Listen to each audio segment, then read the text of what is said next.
Chapter 7. We are all God's seed, but no more or less so than any other aspect of the universe. God's seed is all there is, all that changes. Earth seed is all that spreads earth life to new earths. The universe is God's seed. Only we are earth seed, and the destiny of earth seed is to take root among the stars. Earth Seed, The Books of the Living, Saturday, April 26, 2025. Sometimes naming a thing, giving it a name or discovering its name, helps one to begin to understand it. Knowing the name of a thing and knowing what that thing is forgives me even more of a handle on it.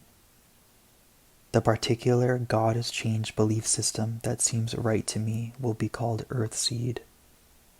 I've tried to name it before. Failing that, I've tried to leave it unnamed.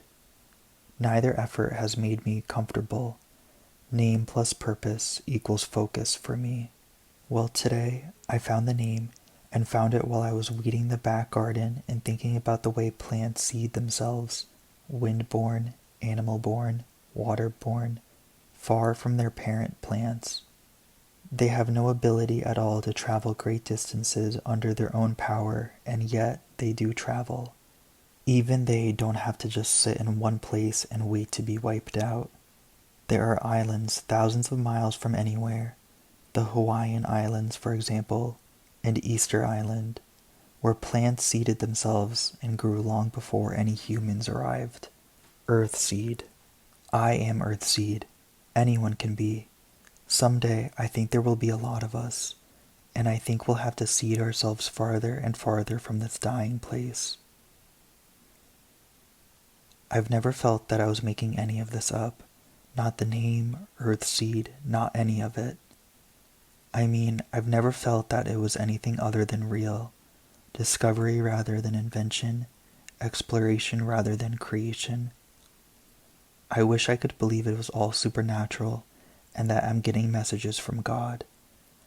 But then I don't believe in that kind of God.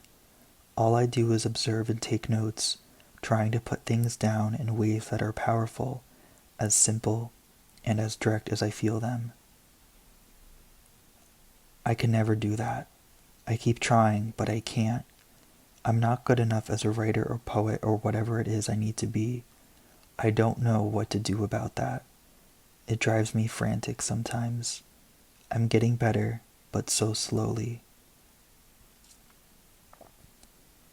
The thing is, even with my writing problems, every time I understand a little more, I wonder why it's taken me so long, why there was ever a time when I didn't understand a thing so obvious and real and true.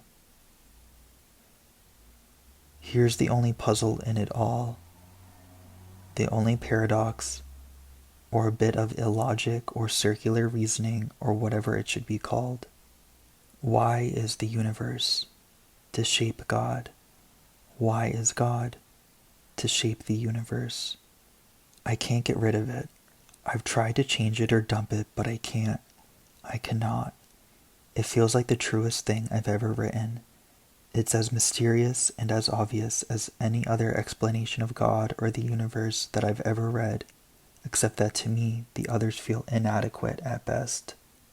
All the rest of Earth Seed is explanation, what God is, what God does, what we are, what we should do, what we can't help doing. Consider, whether you're a human being, an insect, a microbe, or a stone, this verse is true. All that you touch, you change. All that you change, changes you. The only lasting truth is change. God is change.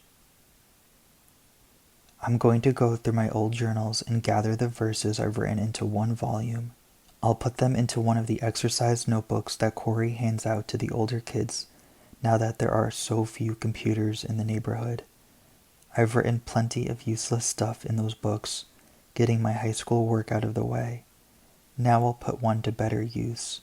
Then, someday when people are able to pay more attention to what I say than to how old I am, I'll use these verses to pry them loose from the rotting past, and maybe push them into saving themselves and building a future that makes sense.